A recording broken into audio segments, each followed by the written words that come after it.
Hi,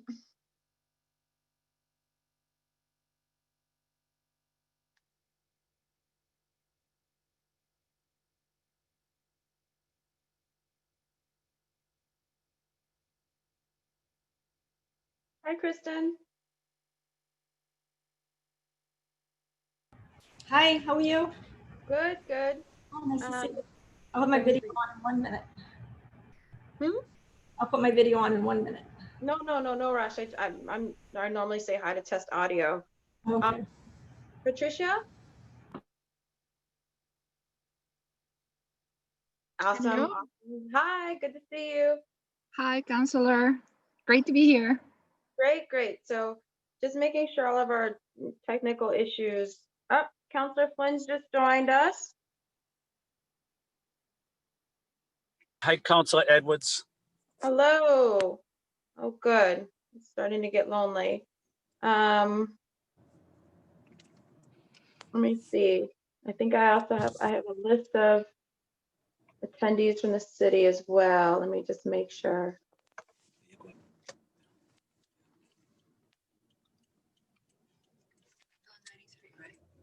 Yeah, go on 93.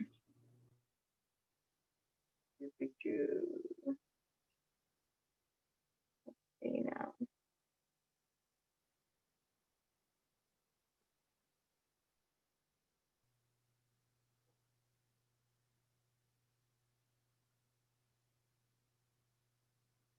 Neil, you sent over the list, right, of attendees?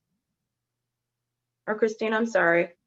Yeah, I sent it a little while ago, but Kristen and Osgood. I got it. Yeah, it looks like Yeah. everyone's here.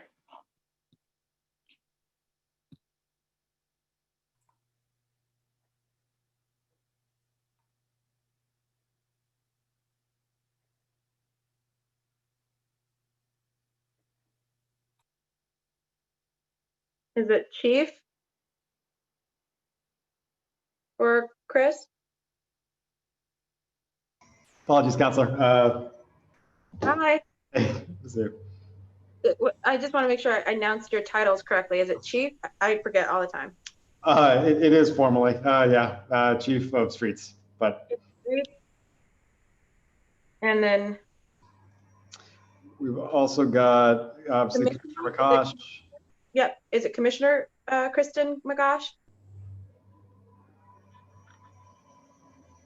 Yes. Commissioner of the Disability Commission, but I just want to make sure. Okay. And then I have also Para Jaya Singh, engineer for PWD. Jaya's here. Yep. Okay. One note about Para, he's the city engineer, and yep. This is me not acknowledging that I need larger print on my cell phone. I'm just not ready to say that yet. Todd Lyman. Yes. Have I said it correctly? Yes, Counselor. Okay, and then I have Chong Liu.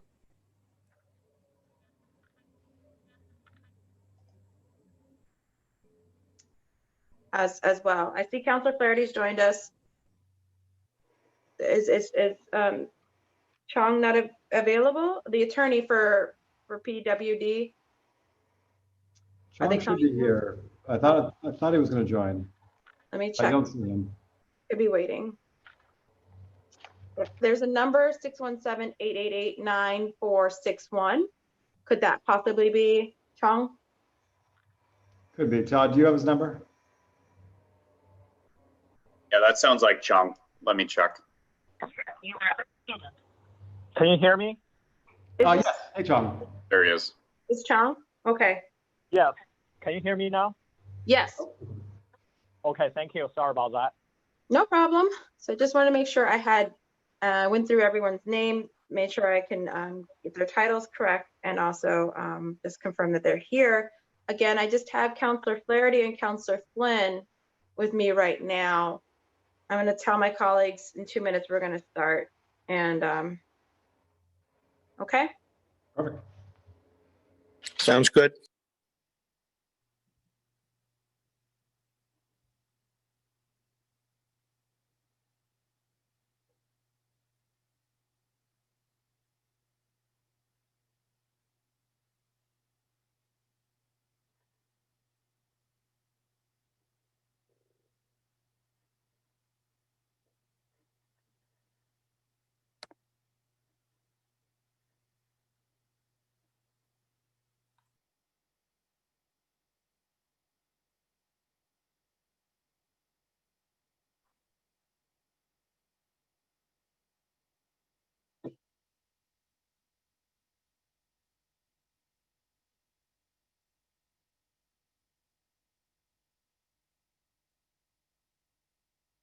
Hi, Pada.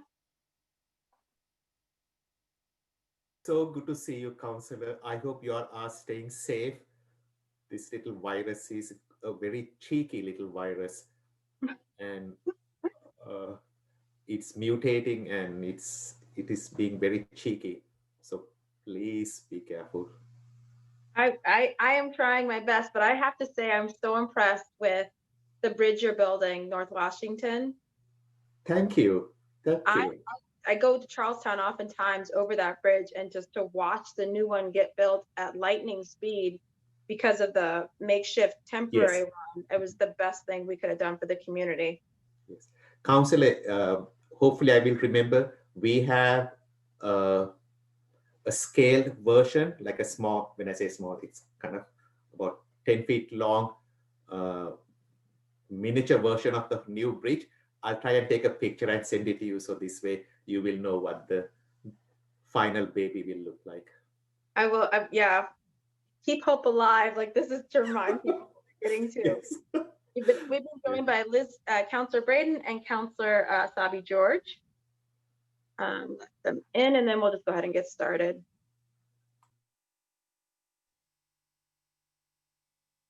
Along with Chong, who's on the phone, I have a Sarah L. and a Deanna Captioner as in the waiting room. Is Sarah by any chance with the administration? Yep. Yeah, Sarah's in the Disabilities Commission. Oh, my apologies. Is she also speaking? And I don't have her full name. I just have Sarah L.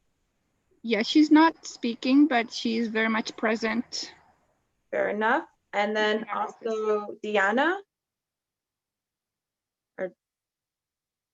So we'll let Sarah in. And then in terms of Deanna Captioner, does anyone, Yes. is she, yes, also with the administration? No, captions usually has an extra line to listen in so they can make sure they can type the session. So we'll just let her stay in the waiting room, and she'll be able to hear from there. I was hoping that there'd at least be more counselors than administration on this, but it looks like that's not going to happen right away. But just so we don't delay this any further, let's go ahead and get started. Pulling up my opening remarks. Okay. All right, so we're formally going to start the hearing. Good afternoon. I am City Councilor Lydia Edwards, Chair of the Committee on Government Operations. It's Friday, September 25th, 2020. And we're here today for a virtual hearing on Docket 0909, an ordinance amending the City of Boston Code Ordinances, Chapter 8-7, Public Improvement Commission. Mayor Walsh sponsored this proposal, and it is referred to the committee on August 19th. In accordance with the March 12, 2020 executive order, modifying certain requirements of the open. Sorry, can you hear me? In accordance with the executive order, we are having this hearing on via Zoom in order to allow for the City Council to do its job, but also to balance public safety. The public may watch this meeting via live stream at www.boston.gov/city-council-TV. It will be rebroadcasted at a later date on Comcast 8/RCN82/Verizon1964. For public testimony, written comments may be sent to the committee email at ccc.go@boston.gov. I'm going to quickly summarize what the proposal would do. This proposal amends Chapter 8, Section 8-7.1 of the City of Boston Code regarding the membership of the Public Improvement Commission. The proposal would expand the membership of the PIC, is what I'm going to say, and I think many of the people will say today, the PIC, to include the Commissioner of Disabilities Commission. The proposal would also add the Executive Director of the Boston Water and Sewer Commission to the PIC, or the PIC. According to Mayor Walsh's transmittal letter, expanding the membership of the PIC will provide for the effective management of public rights of ways, enhance public travel, and safeguard public safety. The PIC owns and has jurisdiction authority over the city's private and public ways. The Disabilities Commission works closely with Boston Transportation Department, the Boston Public Works Department, and other entities to ensure that streets and sidewalks are open and accessible to all residents. The proposal would add a seat for the Disabilities Commissioner as a voting member of the PIC or the PIC to further enhance safety and accessibility to the city's streets and sidewalks. With us today, we have, and then I'm going to go through the folks in the administration. We have Chris Osgood, Chief of Streets, Kristen McCosh, Commissioner of the Disabilities Commission. We also have, and I'm pulling this up, always Neil Doherty from Intergovernment Relations, representing the mayor's office today. And sorry, guys, I get behind. I want to make sure I get everyone's titles. Excuse me. We also have Para Jaya Singh, engineer for PWD, for the Public Works Department. We have Todd Liming, interim chief engineer for the PIC. We also have Chong Liu, who's an attorney for the Public Works Department. I believe we've also been joined by Sarah from the Disabilities Commission, and I also know that Patricia Mendez is here as well. Joining us also, and did I get everyone from the administration? Thumbs up. Thank you. Joining us also are my colleagues, Councillor Ed Flynn, District 2, Councillor Michael Flaherty at large, Councillor Liz Braden, District 9, and Councillor Sabi George at large. Have I included all of the city councillors who are currently available? Very well. So what I'm going to do now is just quickly to my colleagues, I think for a matter of housekeeping, because this is the administration's move to change the ordinances, and we would have to concur with that. I think I'd like to let them go ahead and lead to tell us exactly what they're trying to do and let us know exactly the laws and the impact of that law. Normally I would have us do opening statements, but I think it makes sense for the administration to make their case, and then we go through the line with opening statements and questions. Okay? My colleagues okay with that, unless any of them have any burning opening statements they need to make right now? You do, Councillor Flynn. Very well. Thank you. Thank you, Councilor Edwards. I apologize for speaking first. I'm going into a public safety meeting in one of my housing developments, so I apologize. I just want to say I agree with this proposal 100%. I know the tremendous job Krista McCosh and her team play in so many issues, and that's one of the first things at development meetings. When I'm talking to a development team or talking to Chris Osgood, I always ask, have you talked to Commissioner McCosh, because she has excellent skills, and I'm so proud of the work that she's done. Water and sewer also plays a critical role in our city as well. So I just want to say thank you for this excellent proposal. Our persons with disabilities play a critical role in our city, and this is just another way that we will continue to treat them with respect and dignity, and making sure everything is accessible to them as well. Thank you, Councilor Edwards, and again, I apologize for speaking out of turn. No problem. I see that Councilor Flaherty also would like to make a brief statement. Thank you, Madam Chair. Same as Council Flynn. We had a shooting last night down at the Old Colony Development, coupled with my former colleague in the District Attorney's Office, Paul McLaughlin. There's a 25th memorial mass for him. So kind of multitasking here, but I just want to go on record of supporting this ordinance. This ordinance, as you know, proposes to expand the membership of the Public Improvement Commission. The Disabilities Commission already works closely, as well as Boston Water and Sewer.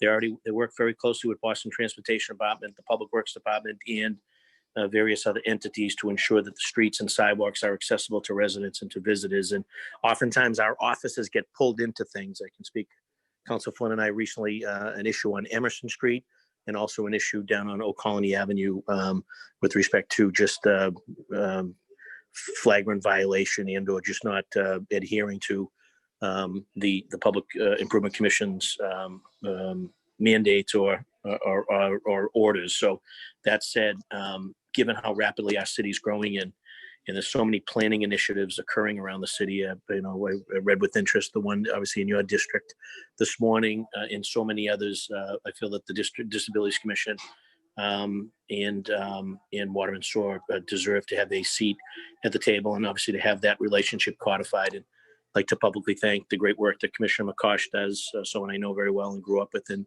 South Boston, and also Henry Vitale over at Water and Sewer, who I find to be one of the more attentive and super responsive public servants in the city. So all that said, I think it's a great initiative, and those two codified and voting seats will be very welcome to the Public Improvement Commission, and I think we'll go a long way in addressing some of the issues that flare up as we're going through so many development projects. It's almost as though we kind of take our eye off the ball. So they'll be making sure that we stay focused on that.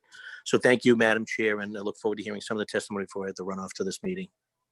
Thank you so much, and I appreciate you both getting in some words in support before you have to go and support your community.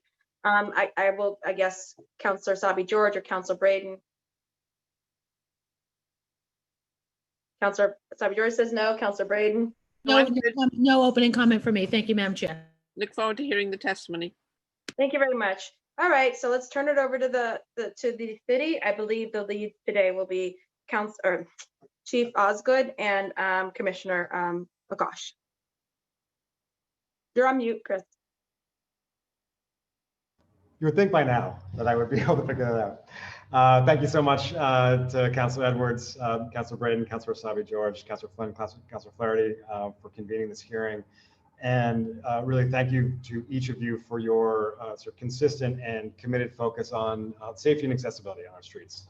It truly does come up in every single conversation with each one of you, and appreciate your steadfast focus on that. The Public Improvement Commission, or the PIC, is, as Councilor Edwards correctly says, the way in which we sort of affectionately refer to it. It's a commission within the Public Works Department. It is staffed by Todd Lamming, who's the Executive Secretary, with the support of Chong Liu from the Law Department, and rolling up to our City Engineer, Parajai Singh. And while it exists within the Public Works Department, essentially what it is a cross-departmental commission bringing together the relevant agencies who have a regulatory role in the streets and sidewalks of the City of Boston. And right now there are 5 voting members. The 5 voting members include the Public Works Department, the Transportation Department, the Inspectional Services Department, the Property Management Department, and the Boston Water and Sewer Commission. Staff representatives from each of those departments hold public hearings on a biweekly schedule to review proposals that look through an engineering lens at adjusting the city's streets and sidewalks. And as they do, the sort of the topics that come up include things like the location and the dimension of streets, of their designs, of their names, the location of things like canopies and sidewalk cafes, as well as use of space below the streets or above the streets for utilities. And as was mentioned by Councilor Edwards in the opening comments, there are 5 departments that formally sit on the PIC, but there is a 6th department, which is part of every single one of our meetings and part of every single one of our conversations. And that 6th department is the Disabilities Commission. Commissioner McCosh, Patricia Mendez, Sarah Leung are with us as part of our hearings and are reviewing all of our proposals. But right now, unlike the other 5 departments who are the regular participants, they do not have a vote, and this ordinance corrects that. It adds the Disabilities Commission as a 6th voting member to the PIC, which in essence, it gives equal and appropriate weight to accessibility of our streets and sidewalks for persons with disabilities, and the regulatory knowledge and design knowledge that Commissioner McCosh and her team have. So I really appreciate the councilor's consideration, or the council's consideration of this ordinance. Really encourage your support of it, look forward to questions on it, and happily turn it over to Commissioner McCosh, who can speak more about the role of the Disabilities Commission and how that would be strengthened through a voting membership of the PIC. Thank you, Chief, and thank you, Council Chairwoman Edwards, for this opportunity to speak about our work with the Public Improvement Commission, and also to discuss the possibility of being appointed as an official voting member of the PIC. As the Chief said, my department has been attending PIC hearings on a regular basis for 10 years, beginning when I was appointed as the city's Disability Commissioner in 2010. In fact, my appointment followed on the heels of a group of advocates filing 500 complaints with the State Architectural Access Board against the city's lack of access to sidewalks and curb cuts. Their great advocacy work and complaints resulted in the accessible path of travel that was created on Boston City Hall Plaza. So following my appointment, I felt it was critical that the voices of persons with disabilities be a part of the conversations of streets and sidewalks. I immediately met Para Jay Singh, and he invited me to attend the PIC meetings on a regular basis. I eventually was able to hire architectural access staff, and they replaced me as the subject matter experts in the PIC hearings. So many people don't know this, but my role with the city is actually twofold. Along with being the city's disability commissioner, I'm also the ADA Title II coordinator, which is a federal mandate under the Federal Americans with Disabilities Act. Any municipality that has over 50 employees is required to hire an ADA coordinator as a regulatory role to process complaints of discrimination against persons with disabilities. I regularly get complaints from residents about lack of access on sidewalks. And the importance of this role is that it's on a local level. People don't have to file a federal complaint with the ADA, which can take decades to resolve. But on the local level, I'm able to work with my city departments to ensure that the building codes that we install aren't just the ceiling, but they're the floor, the bare minimum requirements that we would approve. So as a local ADA Title II coordinator, I'm able to resolve complaints on a local level with city departments and also with the State Architectural Access Board. And this is a critical regulatory role that allows the city to remain in compliance and avoid costly lawsuits. So appointing us as a voting member would take this one step further, and it would also follow along the city's lines of some initiatives they've recently instituted, including the Article 80 accessibility checklist that the BPDA approved about 5 years ago. That requires building developments to complete a checklist of accessibility before they are approved for building. So having this codified would be a huge boon to the city, and it would really benefit residents who have disabilities, who are residents and also tourists, visitors, students, everyone who accesses Boston streets on a regular basis.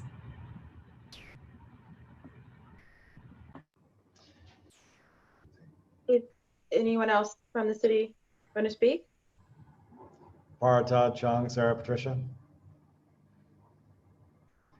We can all certainly answer questions, but I think that's it for testimony from us, Councilor. Very well. So I will go through if Councilor Flynn, the order for questions would be Councilor Flynn, Councilor Flaherty, Councilor Braden, Councilor Sabi George, and then myself. So Flynn and Flaherty probably told us that, oh, Councilor Flynn or Flaherty, if you're available, they might have gone to the meeting by now. Yeah, one, just Madam Chair, just had one question. Just wanted to, for those on today, can you explain, so who are the other voting members of the board?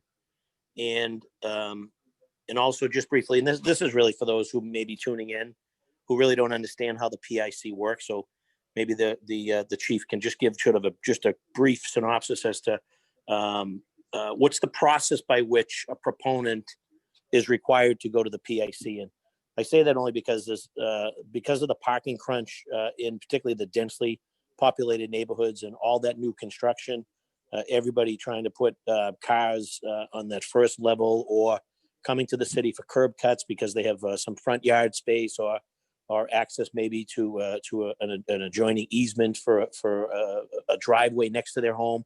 And so I just want some edification for those, and particularly also for my newer colleagues that may be on as well, that, what's the process by which you're required to go to PIC? How does that process work? And if you could just do that briefly for everyone's edification, I think that would be very helpful.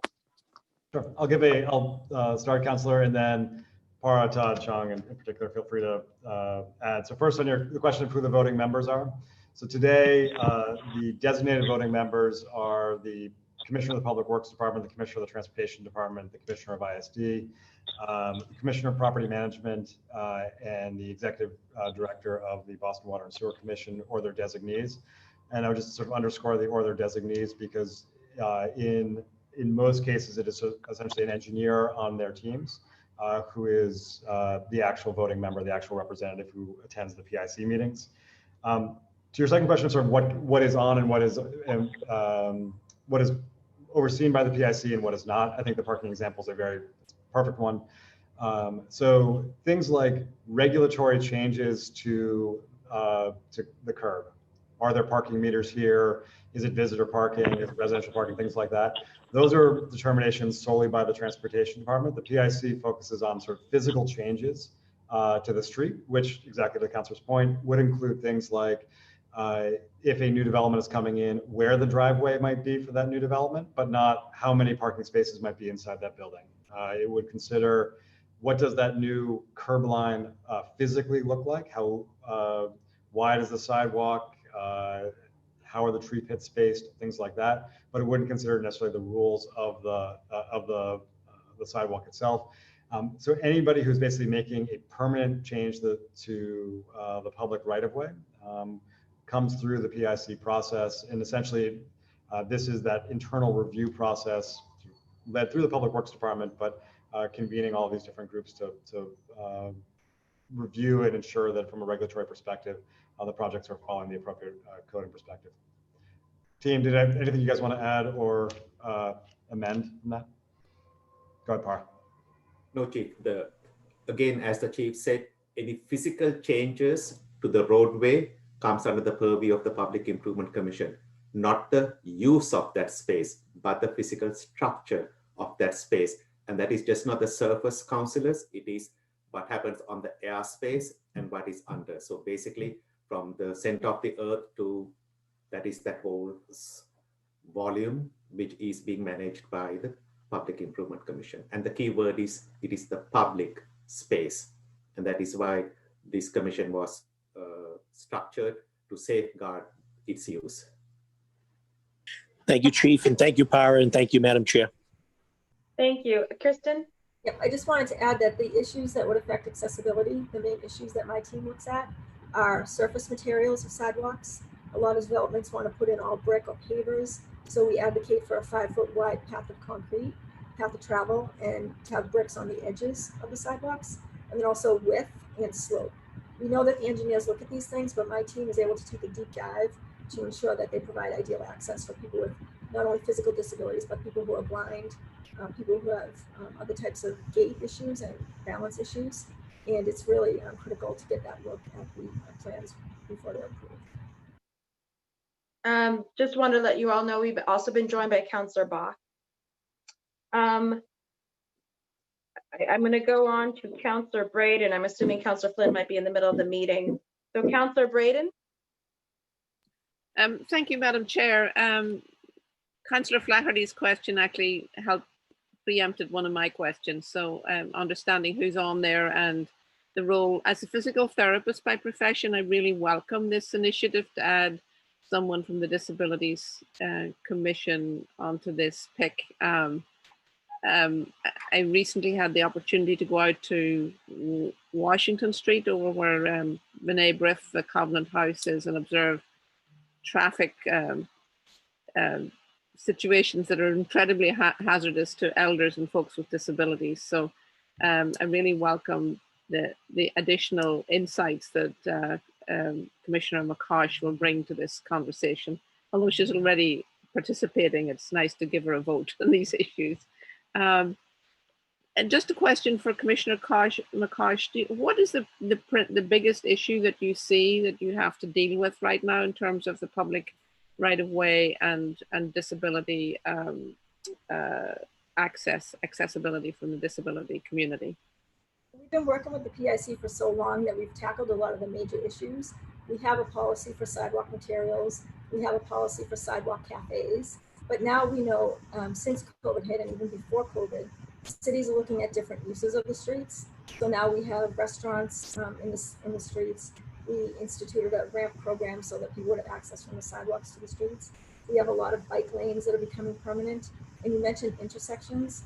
My team has a lot of expertise. They work with the Mass Commission for the Blind to navigate the intersections where bike lanes cross at a major crossing. I know there are issues like on Melnia Cass on really busy streets. And we look at all the master plans to ensure safe crossings for people who are blind, people with children, people with strollers.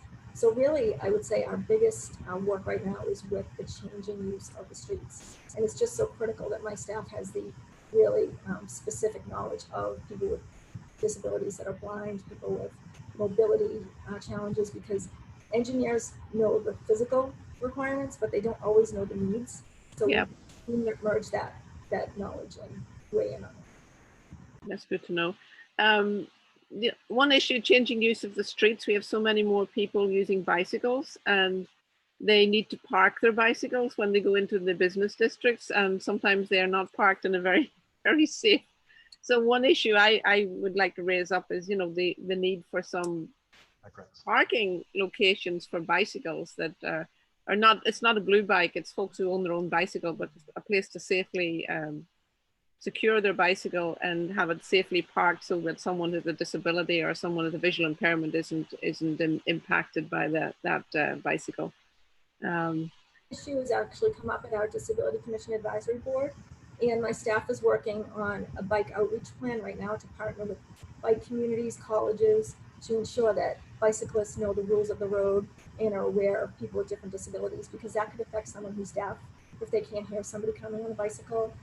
It has two real issues: the bicycles in motion and the bicycles when they're parked. If they're parked, this blocks access, that's an issue, but also behavior of bicyclists. We want to make sure that they know that there are vulnerable people using the sidewalks, and they need to be aware of that. The other issue that comes up a lot out in this district, I'm sure it comes up in every district, is the inadequate shoveling of crosswalks in wintertime when crosswalks are the either side of the crosswalk at the curb side is got a pile of snow. And I observed a gentleman last winter he had a walker, and he was trying to climb over. He got across the pedestrian crossing, but he couldn't get out onto the sidewalk because he had to climb over a pile of snow and ice. So that's another big issue that I want to flag up as well. But anyway, I really welcome, I'm a physical therapist by profession, so I really welcome your addition to, and as a fully fledged voting member, if this is what we decide to do, I think it'll be a great advantage to have your expertise. Councillor Edwards, that's all I have for now. Thank you so much. Councillor Sabi George, and then followed by Councillor Bach. Thank you, Madam Chair, and thank you to my colleagues for asking some really thoughtful and conversation provoking or informative, I guess, questions. You know, because I continue to learn, although I've been on the council 4.5 years, we don't always have an opportunity to sort of think about this work. So I appreciate this effort, and certainly support this addition to the commission.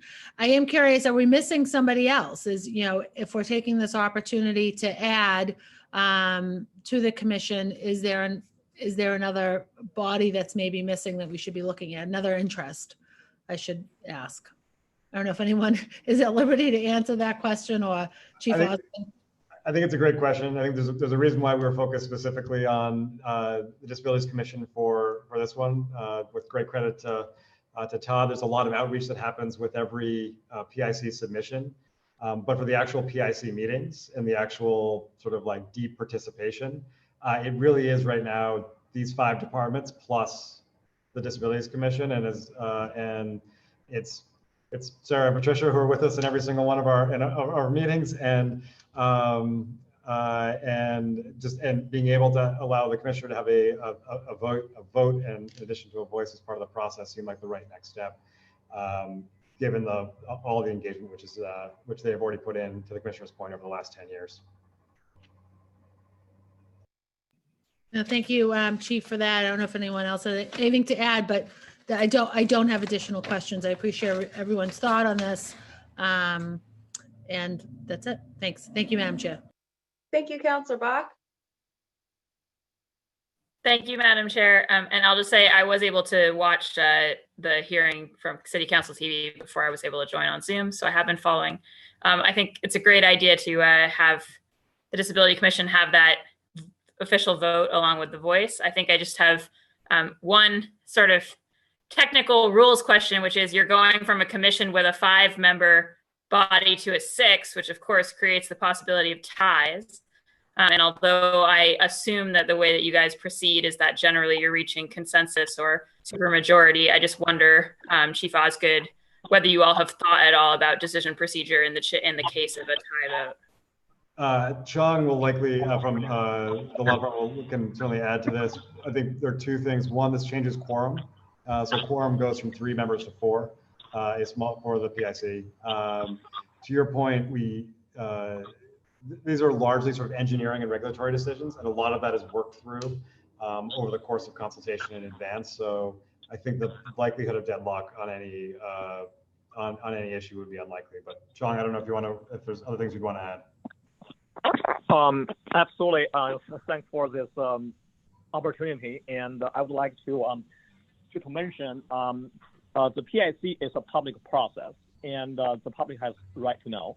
The hearings we conduct the business in hearings, and it's a public. The state public meeting law also apply is 6 to members, so there's a no tie. There's a no tie, and it has to be a majority. So if it's 2-3 to 3, there's no decision. So we have to, the quorum has to be in majority. So that's a great good question. So the state public meeting law to mandate, we have to have a majority. Chief, if I may add a tiny. Councillor Bock, I've had the privilege of serving or participating in the Public Improvement Commission for now 23 years.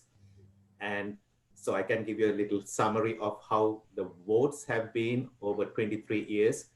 There have been maybe a handful of instances where there was a what I call a non-unanimous vote.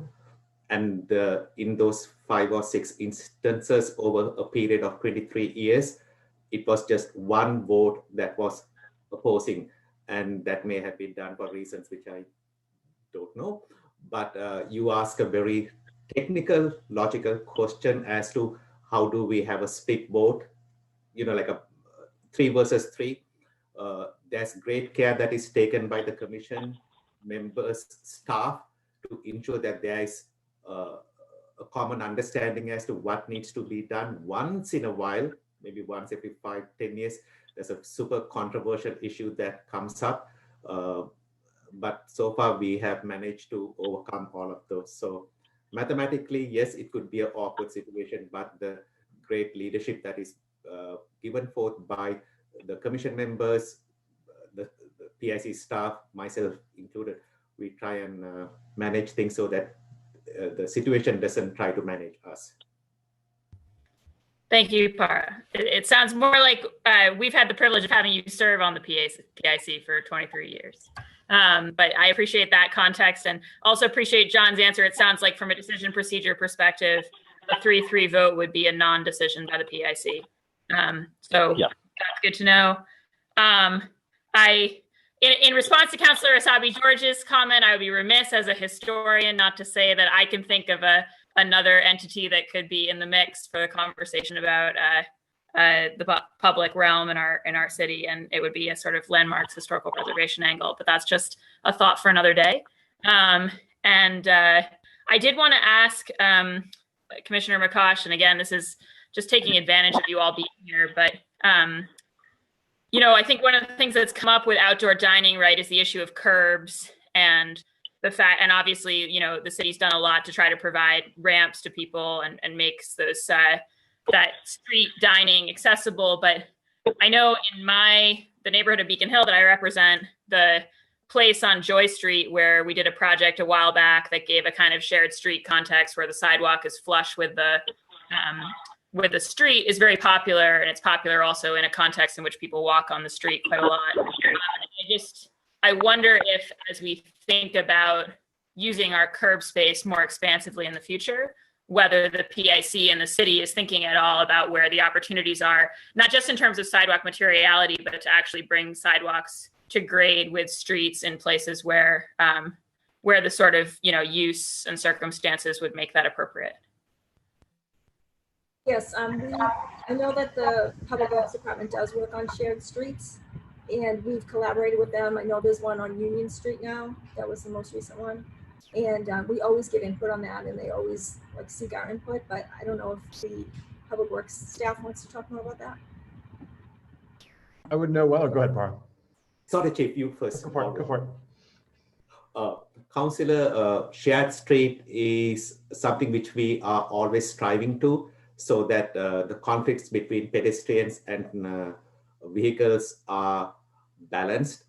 That curb line, you know, why the reason why we have a curb is to actually channel water. You know, when it rains, you need that little lip so that water. Sometimes I think in all of United States, we have a 6 inches of curb edge. It doesn't rain that much. So somehow we can balance things so that the space is more conducive to our changing needs. And these are some of the details which the Public Improvement Commission actually have oversight, the height of that edge stone. Union Street is one of those streets which we struggled, and we didn't get all what we want. We still have a curb on one side, but on the other side, it is more for like a shared space. There are more streets in the downtown area where we want to balance the use. And these, interestingly or sadly, are not new concepts. These are widely available throughout the planet. You go to Europe, Asia, wherever you have it. So we don't want to be the last, but we are slowly, hopefully getting there. Thank you so much. And Madam Chair, I believe those are all of my questions. Thank you. I just had some quick follow-up questions. So this is to provide a vote for the Boston Water and Sewer and? So great question. And definitely, Para, Todd, John, correct me, goes right. The Boston Water and Sewer component is a little bit of a cleanup issue. So the PIC was established, I think, in 1954. John can correct me if I'm wrong on that. At the time, Water and Sewer was essentially part of the Public Works Department. Water and Sewer was then split out and has retained a voting seat on the board. But the Water and Sewer component of this amendment is basically to clean up and clarify that. They've always had a voting sort of role in the board, or ever since they've been separated out. So the real, in addition to that sort of cleanup of the language, the real regulatory change here is adding that 6th vote of Disabilities Commission. Chong, did I capture that correctly? Absolutely, absolutely. I totally agree. There's, you know, you can be attorney chief, you know, so I don't have any more comments. Thank you. Thank you. So it's more of a cleanup and clarification than changing any structural. The structural change is Kristen McCosh, or the Disability Commissioner. Vote permanent, right? Okay. The other question, I mean, in terms of other seats and perspectives, was there thoughts about involving Vision Zero or some biking organizations as well? I mean, we have had 3, maybe 4 bike people who've died on public ways. So have we thought about including them? Sure. So the sort of representation there, or the representation on the commission in general, is essentially department staff. It is a cross-departmental coordinating entity within Public Works. That perspective is sort of really ensured through both the representation of the Transportation Department and the representation of the Public Works Department, for whom, obviously, to your point, Vision Zero is a core priority of the work that we do. Okay, and then just to clarify, when you say this commission kicks in when there's ever a change, not in the use, but in either the distance or the height or the area of public rights of way. So, just a couple scenarios I want to make sure I'm clear about. You have the Bennington Street in East Boston is a public street. I, as a developer, restaurant person, need a bump out or something like that. Even though I own the privacy of the front of my restaurant, which may, whatever, the fact that I'm putting any change in any flow on Bennington Street triggers you guys. Correct. Okay. If there was to be exactly. Yep. Okay. And so then the other one is, so we've talked about this, Chris, about over in East Boston on Eagle Square. I, as an owner, would like to give or to sell my property to the city, for the city to change rights of ways and things like that. That also triggers PIC, or was that just because we invited you there? If the land is either becoming a street or was a street and is no longer a street. So if it was like part of what was considered to be public right of way, then the PIC would be the party that would do it. That would either sort of add that to the right of way or discontinue that as part of the right of way. Is that part of Chong, is that fair? Correct, Chief. Councillor, yes. If the property in question, it can end up in two places. One, just surplus city property or part of the city roadway. If it is going to be part of the city roadway or this thing which we call the right of way, if it is to be that, then the Public Improvement Commission gets involved. If it is just City of Boston owned property, then the cities, either the DND or PFD, one of those, or it's just like surplus property. But most times, Councillor, I think the desire is to augment the city's right of way so that there's more, at which point the PIC gets involved. Okay. The same thing the chief said in more words. Okay, and then finally, talk to me about PDAs, planning development areas, where, as I understand, the zoning is set for them, right? And the zoning and what's going to happen on them is set, you know, upon passage, like we just did with Suffolk Downs. So now we passed the zoning on that. Okay, fine. And that's like one scenario, it's totally private. And one scenario. Now, we got them to deed a lot of their property, public rights over to the city of Boston. So that's a good thing. But assume it didn't. Assume it's still private now. The zoning already has been set. Parking ratios have been set. They, you know, I know Parks and you guys went all the way through this, or excuse me, Parks went through, I'm sorry, Parks, BTD, several agencies analyzed the PDA. Fine, BPDA votes for this. Where was PIC and where was, like, how do we know Kristen's has a voice in that? So that's a great question. So the PIC, and it gets a little bit to, I think, Councilor Bach's question as well. We're not sort of like this is a body that isn't sort of originating ideas. It is reviewing proposals that come in. So the point when Suffolk Downs, for example, the roadway network there would come before the PIC is when there's sort of a specific street layout that needs to get approved, a street design that needs to get approved, or a modification to that, or utility company looking to do something different above or below that public right of way. Mm-hmm. It's not sort of early in the planning process. It's more of a review once the actual physical, to like confirm or amend like the actual physical plan. Okay, so I guess I wanted to make sure, because I know I really also value the Disability Commissioner having a voice and having a vote on this and making sure that it's gone through that lens as well. So again, I guess because the public realm goes above the streets as well, you would have jurisdiction. Even if it was privately owned, you would probably argue this is still in Boston, right, Prada? The jurisdiction goes above that. So it doesn't really, it's not that private ownership negates you guys. Councillor, the best way for me to answer, the best way, as the chief said, it is not appropriate for the Public Improvement Commission to get involved in the planning side of the equation. Right. Because we are supposed to be an independent body. Now, when private developers want to establish roadways within their new property, the Suffolk Downs is a great example. So these individuals, they don't design these roads blindly, meaning they understand what public works design standards are. Nevertheless, councillor, every once in a while, these very smart people, they propose plans for new public streets or changes to the public streets that are counter to common sense.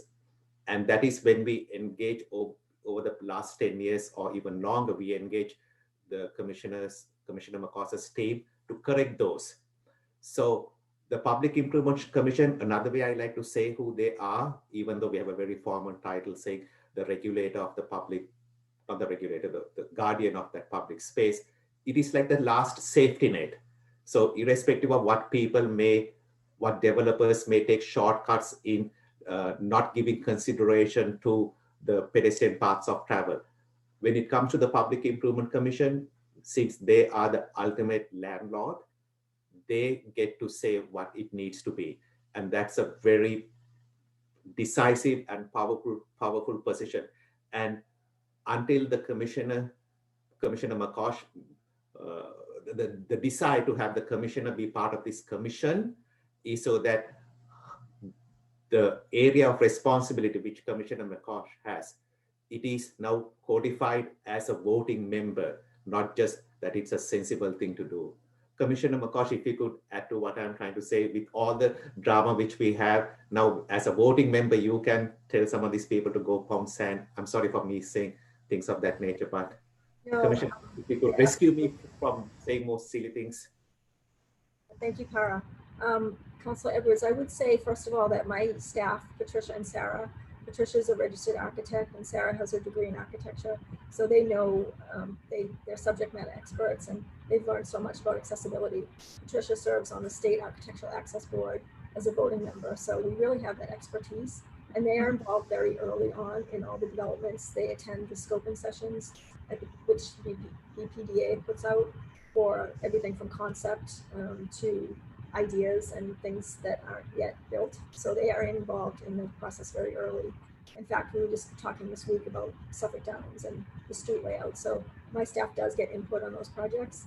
And as far as being a voting member on the PIC, I really think, just like to emphasize what Para said, being a voting member just gives us that credibility that, and we know that most developers are on our team and they want to do the right thing, but we had issues like with the Seaport. I remember when I first came on, some of those streets are private and like Para said, sometimes very wealthy, very knowledgeable people can skirt around things that we don't want to be in Boston. So we want to make sure that we are on top of that as a voting member and we can actually just say no. Okay. Well, those are all of my questions. I will turn it over to, back to anybody on the city council, my city council colleagues, those who are left. If you have any additional questions, if you can raise your blue hand. If not, unless you, Chris or Kristen, have any okay.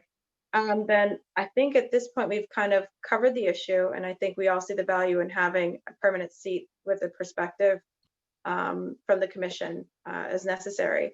So thank you so much for all attending today's hearing.